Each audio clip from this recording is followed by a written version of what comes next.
پچھلی ویڈیو میں ہم نے پاکستان میں موجود تمام مسائل کی بنیادی جڑ سائنٹیفک انداز میں معلوم کی۔ پارٹ 1 کی ویڈیو میں چند الفاظ کی غلطیاں ہوئیں جس کے لیے ہم معذرت خواہ ہیں۔ اس ویڈیو میں حل پیش کیا جائے گا جس کے لیے پچھلی ویڈیو کا سکیچ ذہن میں ہونا بہت ضروری ہے۔ اس ویڈیو کا لنک ڈسکرپشن میں موجود ہے۔ میں نئے دوستوں سے گزارش کرتا ہوں کہ چینل کو سبسکرائب کر لیں۔ پاکستان میں تمام مسائل کو حل کرنے اور اسے ترقی کی طرف لے جانے کے لیے 4 قسم کے بنیادی طریقہ کار پر کام کیا جا رہا ہے۔ اصلاحی طریقہ، الیکشن کے ذریعے تبدیلی، پرتشدد تحریکات کے ذریعے تبدیلی، مکمل نظام کی تبدیلی۔ آج کی ویڈیو میں ہم اصلاحی طریقے کو ڈسکس کریں گے۔ پاکستان میں اصلاحی طریقے کو 2 اقسام کی جماعتیں اپناتی ہیں۔ نمبر 1 مذہبی جماعتیں، نمبر 2 NGOs۔ پہلے ہم مذہبی جماعتوں کے متعلق بات کرتے ہیں۔ ان کے مطابق پاکستان کے تباہ ہونے میں جتنا 1% دولت کے پجاری طبقہ یعنی حکمران طبقے کا ہاتھ ہے، اتنا ہی عوام کا بھی ہاتھ ہے، کیونکہ عوام ہی سے لوگ ان اداروں میں جاتے ہیں۔ ان اصلاحی جماعتوں کا مزید کہنا ہے کہ عوام خراب ہے، اس لیے اللہ تعالیٰ کی طرف سے ان پر عذاب کی صورت میں ظالم حکمران طبقہ مسلط ہے، اور جتنے بھی مزید عذاب جیسے زلزلہ، بے موسمی بارش جس سے فصلیں وغیرہ تباہ ہوتی ہیں، یہ سب عوام کے خراب عمل کی وجہ سے ہیں۔ اگر پاکستان ترقی چاہتا ہے تو سب سے پہلے پوری عوام کو ٹھیک ہونا پڑے گا، یعنی پوری عوام کے اخلاق ٹھیک ہوں گے، پھر حکمران بھی ٹھیک ہو جائیں گے۔ اس سلسلے میں مذہبی جماعتیں یہ کہتی ہیں کہ اگر ایک فرد پر محنت کی جائے، اس کے اخلاق کو درست کر دیا جائے، جس سے یہ شخص سچ بولے، جھوٹ نہ بولے، رشوت لے نہ رشوت دے، اپنا کام ایمانداری سے کرے، عبادات وغیرہ کرے، اس شخص کے ان اخلاق کو دیکھ کر دوسرا شخص متاثر ہوگا اور اپنے آپ کو ٹھیک کر لے گا۔ دوسرے کو دیکھ کر تیسرا شخص متاثر ہوگا۔ اگر دوسرا اور تیسرا شخص متاثر نہیں ہوتا تو ان پر محنت کی جائے گی اور انہیں ٹھیک کر دیا جائے گا۔ اس طرح ایک چین چل پڑے گی اور پوری عوام ٹھیک ہو جائے گی۔ اسی عوام میں سے افراد اداروں میں جائیں گے تو ادارے ٹھیک ہو جائیں گے۔ اسی طرح ان حکمرانوں پر محنت کی جائے گی اور حکمران ٹھیک ہو جائیں گے۔ ملک میں انصاف شروع ہو جائے گا، امن آ جائے گا، چوری چکاری ختم ہو جائے گی، دولت کی سوچ کی جگہ عدل کی سوچ آ جائے گی۔ اسی طرح پورا سسٹم درست ہو جائے گا۔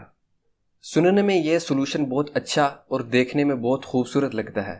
ہماری گفتگو سائنٹیفک اصولوں کی بنیاد پر ہے، اس لیے یہ بات ہمیں اچھی لگنے یا نہ لگنے کی بنیاد پر نہیں، بلکہ اس بنیاد پر ہوگی کہ یہ سولوشن پریکٹیکلی ممکن بھی ہے یا نہیں۔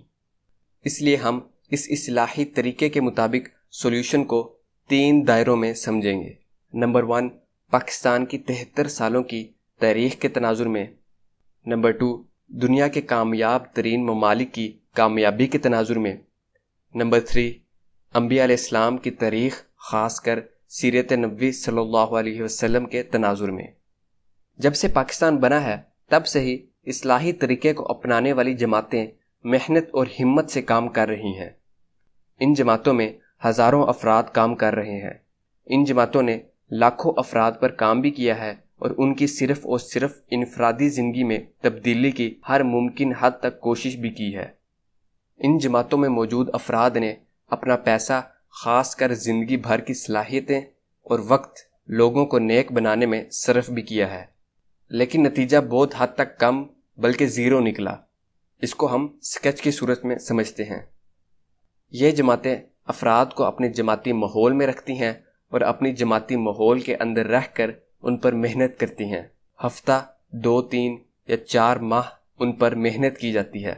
لیکن جب یہ افراد ان جماعتی ماحول سے نکل کر سسٹم کے ماحول میں آتے ہیں تو ان پر سسٹم کا ماحول دوبارہ اثر انداز ہونا شروع ہو جاتا ہے۔ ان افراد کا جب پولیس سے واسطہ پڑتا ہے تو اپنا جائز کام کروانے کے لیے بھی بھتہ دینا پڑتا ہے۔ اگر نئی رشوت دیتے تو جائز کام ہونا بھی ناممکن ہو جاتا ہے۔ اسی طرح جب ان نیک افراد کا واسطہ عدالت سے پڑتا ہے تو اپنا جائز حق لینے کے لیے ایک سچ کے ساتھ 100 جھوٹ بولنے پڑتے ہیں، جھوٹے گواہ خریدنے پڑتے ہیں۔ ان نیک افراد کا واسطہ بلدیہ کے کسی ادارے سے پڑتا ہے تو وہاں افسران کو کمیشن میں شریک بنانے پر ہی ٹھیکہ ملتا ہے، تو وہاں بھی 2 نمبر کام کرنا پڑتا ہے۔ تعلیمی اداروں سے واسطہ پڑتا ہے تو وہاں اسٹوڈنٹ کی نمازیں یا خوبیاں نہیں دیکھی جاتی بلکہ اسٹوڈنٹ کی فیس دیکھی جاتی ہے۔ کسی بھی تعلیمی ادارے کو اگر آپ فیس پے کر سکتے ہیں تو وہاں آپ کو موسٹ ویلکم کیا جاتا ہے۔ آپ جتنے مرضی نیک پرہیزگار ہوں، جتنے مرضی گناہ گار ہوں، تعلیمی ادارے کو اس سے کوئی غرض نہیں، اسے تو اپنی فیس سے غرض ہے۔ الیکشن میں کھڑے ہونے کے لیے آپ کو کسی بڑے جاگیردار یا سرمایہ دار کی مکمل سپورٹ چاہیے اور آپ کے پاس بے انتہا پیسہ ہونا چاہیے۔ اگر آپ دھوکہ دینے میں ماہر ہیں یا بڑے سرمایہ دار ہیں، پھر کافی حد تک چانسز ہیں کہ آپ الیکشن میں کامیاب ہو سکیں۔ جب انہی افراد کو اگر مالی وسائل کی ضرورت ہوتی ہے تو سرکاری بینکوں یا پرائیویٹ بینکوں سے سودی معاہدات کی بنا پر پیسے ملتے ہیں، جبکہ سود تو اللہ اور اس کے رسول سے جنگ کا اعلان ہے۔ خاص طور پر نوجوان پر جتنا مرضی اصلاحی طریقہ کار اپنایا جائے، لیکن جب ان نوجوانوں کی اکثریت میڈیا پر 2-4 ڈرامے دیکھ لے تو وہیں عاشقی مشوقی کی کیفیات ان میں پیدا ہونا شروع ہو جاتی ہیں۔ جب یہ جماعتیں اگر چند افراد کے اخلاق ٹھیک کر رہی ہوتی ہیں تو دوسری طرف عوام کے لاکھوں افراد کو سسٹم کے ادارے ہر طرح کے 2 نمبر کام کرنے پر مجبور کرتے ہوئے انہیں خراب کر رہے ہوتے ہیں۔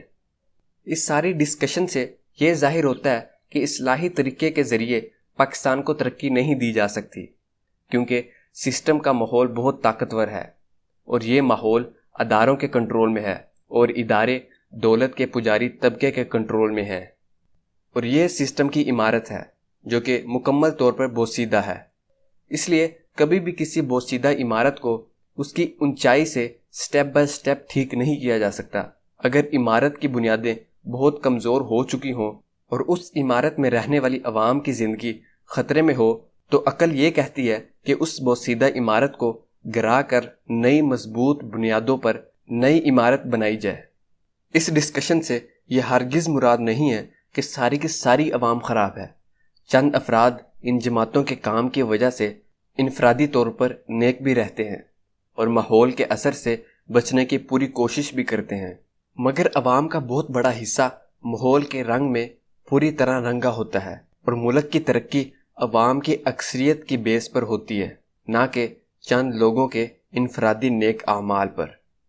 اب ہم دوسرے دائرے کی طرف آتے ہیں کہ کیا جن ممالک کی کامیابی کو آج ہم حسرت کی نگاہ سے دیکھتے ہیں، انہوں نے یہ اصلاحی طریقہ اختیار کرتے ہوئے پوری عوام کو ٹھیک کیا، پھر اداروں کو ٹھیک کیا، پھر اس دولت کے پجاری طبقے کو ٹھیک کر کے ترقی کی، یا انہوں نے کوئی اور طریقہ اختیار کیا؟ چائنا بھی 1949 سے پہلے پاکستان کی طرح مفاداتی طبقے کی گرفت میں تھا۔ وہاں 1921 میں سوشلسٹ پارٹی آف چائنا کے نام سے ایک جماعت بنی۔ اس جماعت میں افراد عوام میں سے ہی سوچ سمجھ رکھنے والے لوگ تھے۔ تقریباً 28 سال تک اس جماعت نے اپنے آپ کو مضبوط کیا اور بتایا کہ مجرم عوام نہیں بلکہ یہ 1% طبقہ ہے۔ پھر اس جماعت نے دور کے تقاضوں کے مطابق اس طبقے کو چیلنج کیا، نہ کہ پہلے پوری عوام کی اصلاح کی، پھر ادارے ٹھیک کیے، پھر اس طبقے کے اخلاق ٹھیک کرنے کی طرف گامزن ہوئی۔ سسٹم کے اداروں کو کنٹرول میں لیا، ان اداروں کی بنیاد دولت کی پوجا کی بجائے عدل پر رکھی، جس میں خامیاں بھی کافی ہیں۔ پھر ان اداروں کے ذریعے عوام کو ہر لحاظ سے امن، خوشحالی، مساوات بغیر کسی رنگ، نسل، مذہب کے دیا، جس سے آج ہمارے سامنے وہ ملک اتنا ترقی کی طرف گامزن ہوا کہ ویٹو جیسی طاقت حاصل کر لی۔ روس نے بھی یہی طریقہ اختیار کیا، وہاں بھی کوئی اصلاحی طریقہ نہیں اختیار کیا گیا۔ یہاں ایک اور چیز کلیئر کر لیں، یہ اصلاحی جماعتیں ہر آفت کو خدا کا عذاب قرار دے دیتی ہیں اور سارا الزام عوام پر لگاتی ہیں کہ عوام بہت گنہگار ہیں، اس لیے اس زلزلے یا سیلاب میں اتنی جانوں کا نقصان ہوا۔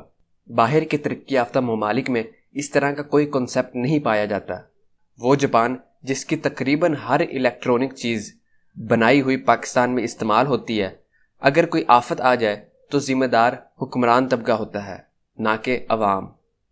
یہاں اگر ٹرین میں آگ لگ جائے تو ذمہ دار عوام ہوتی ہے اپنے گناہوں کی وجہ سے۔ لیکن اگر جاپان میں آگ لگنا تو دور، ٹرین لیٹ بھی ہو جائے تو وہاں کا وزیر اعظم عوام سے معافی مانگتا ہے کہ یہ ٹرین کی تاخیر ہماری مینجمنٹ کی غلطی کی وجہ سے ہوئی۔ وہاں زلزلے آنا تو معمول کی بات ہے، لیکن زلزلوں کے نتیجے میں نقصان پورا سسٹم کو کنٹرول کرنے والا طبقہ اٹھاتا ہے، نہ کہ عوام پر الزام لگایا جاتا ہے کہ یہ آپ کے گناہوں کی وجہ سے ہے۔ عجیب بات یہ ہے کہ یہاں سیلاب کا 1 سال پہلے پتہ ہوگا، دولت کی ہوس کی سوچ یہاں کے سسٹم کے چلانے والے طبقے کو دولت اکٹھا کرنے کی طرف مائل رکھے گی۔ کوئی انتظام نہیں کیا جائے گا، مگر جب سیلاب آئے گا تو سارا قصور عوام کے گناہوں پر ڈال دیا جائے گا، جس کے نتیجے میں عوام مجرم قرار پائے گی اور خاموشی سے جانی اور مالی ہر طرح کے نقصان کو برداشت کرے گی۔ یہ سارا الزام یہ اصلاحی طریقے کو اپنانے والی جماعتیں لگاتی ہیں، جس سے 2 باتیں نکلتی ہیں۔ نمبر 1، دنیا میں ترقی کرنے والے ممالک میں کسی ایک نے بھی اصلاحی طریقہ کار کو اختیار نہیں کیا۔ نمبر 2، ملک میں کسی بھی قسم کے نقصان کی ذمہ دار عوام نہیں، بلکہ یہ سسٹم کو کنٹرول کرنے والا طبقہ ہوتا ہے۔ تیسرے دائرے کی طرف آتے ہیں کہ سیرت نبوی صلی اللہ علیہ وسلم کے تناظر میں اس اصلاحی طریقے کو سمجھیں گے۔ آپ صلی اللہ علیہ وسلم جب دنیا میں آئے تو مکہ کی سوسائٹی وہاں کے مفاداتی سرداروں کے ہاتھ میں تھی، عوام کے اخلاق بھی ہر لحاظ سے خراب تھے۔ وہاں کا ماحول بالکل پاکستانی ماحول کی طرح تھا، ہر طرف لوٹ مار، بازاروں میں دھوکہ دہی، مذہبی لحاظ سے فرقوں میں بٹے ہوئے تھے۔ ایک قبیلہ ایک بت کو مانتا، دوسرا قبیلہ دوسرے بت کو، اور تیسرا قبیلہ اللہ کو مانتا، چوتھا قبیلہ عیسائیت کو مانتا۔ ایک دوسرے کی باتوں کو برداشت کرنے کا مادہ بالکل بھی نہیں تھا، جس طرح پاکستان میں بھی ایک دوسرے کی کمی کوتاہیوں کو برداشت نہیں کیا جاتا۔ مکہ کی سوسائٹی میں عورتوں کے حقوق کے حوالے سے ایکسپلین کرنے کی ضرورت ہی نہیں ہے، کیونکہ سب جانتے ہیں کہ وہاں عورتوں کے حقوق کا تو سوال ہی پیدا نہیں ہوتا تھا۔ اور اس میں کیا آپ صلی اللہ علیہ وسلم نے پوری عوام کو ٹھیک کرنے کی کوشش کی کہ پوری عوام ٹھیک ہو جائے پھر ادارے ٹھیک ہو جائیں گے؟ اس کو سکیچ کی صورت میں سمجھتے ہیں۔ مفاداتی سوچ، اس سوچ کو قائم رکھنے والا عنصر سردار طبقہ۔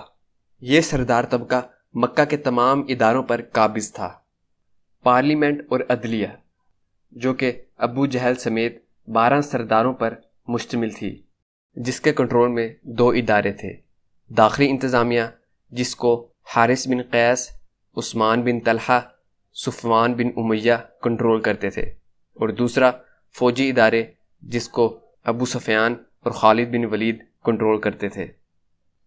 تعلیمی ادارے کو قبیلہ بنو عبد الدار کنٹرول کرتا تھا۔ حج کے انتظامات کرنے والے ادارے کو ابو طالب اور ابو ثمامہ کنٹرول کرتے تھے۔ مکے کے پورے نظام کو تفصیلاً سمجھنے کے لیے سیرت مبارکہ محمد رسول اللہ کی کتاب کا مطالعہ کیا جا سکتا ہے، اور حضور صلی اللہ علیہ وسلم نے اس ماحول میں سے عقل مند اور سوچ سمجھ رکھنے والے چند افراد پر مشتمل جماعت بنائی۔ اور یہاں سب سے اہم بات یہ کہ اپنی جماعت کے ذریعے پوری عوام کو ٹھیک یا نیک بنانے کی کوشش نہیں کی، بلکہ اس ظلم کی بنیاد کو توڑا اور اسلام کے مطابق نئی بنیاد ڈالی، جس سے یہ ادارے لوٹ مار کی بجائے عدل کی بنیاد پر کام کرنے لگے، کیونکہ ان اداروں کا کنٹرول مکمل طور پر حضور صلی اللہ علیہ وسلم کی جماعت کے ہاتھ میں آ گیا تھا۔ ان اداروں کے ذریعے اس جماعت نے مکے کا ماحول ٹھیک کیا۔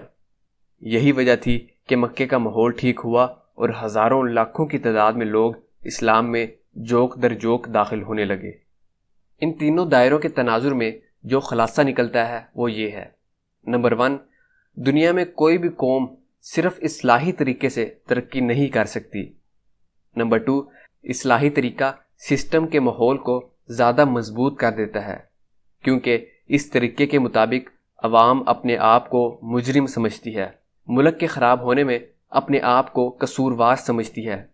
اس کے نتیجے میں اپنی ساری انرجی اپنے آپ کو ٹھیک کرنے کی کوشش میں لگانے لگ جاتی ہے، جس سے حکمران طبقے کی طرف سے توجہ ہٹ جاتی ہے اور حکمران طبقے کے خلاف مزاحمت پیدا نہیں ہوتی، اور یہ دولت کا پجاری طبقہ لوٹ مار کے عمل کو اور تیز کر دیتا ہے۔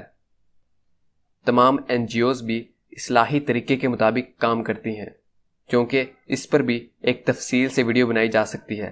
کومنٹ سیکشن میں اس حوالے سے اپنی رائے کا اظہار ضرور دیں۔ لیکن پارٹ 3 میں پاکستان کو ترقی دینے کے حوالے سے الیکشن بذریعہ تبدیلی کے طریقے پر سائنٹیفک انداز میں بات کی جائے گی۔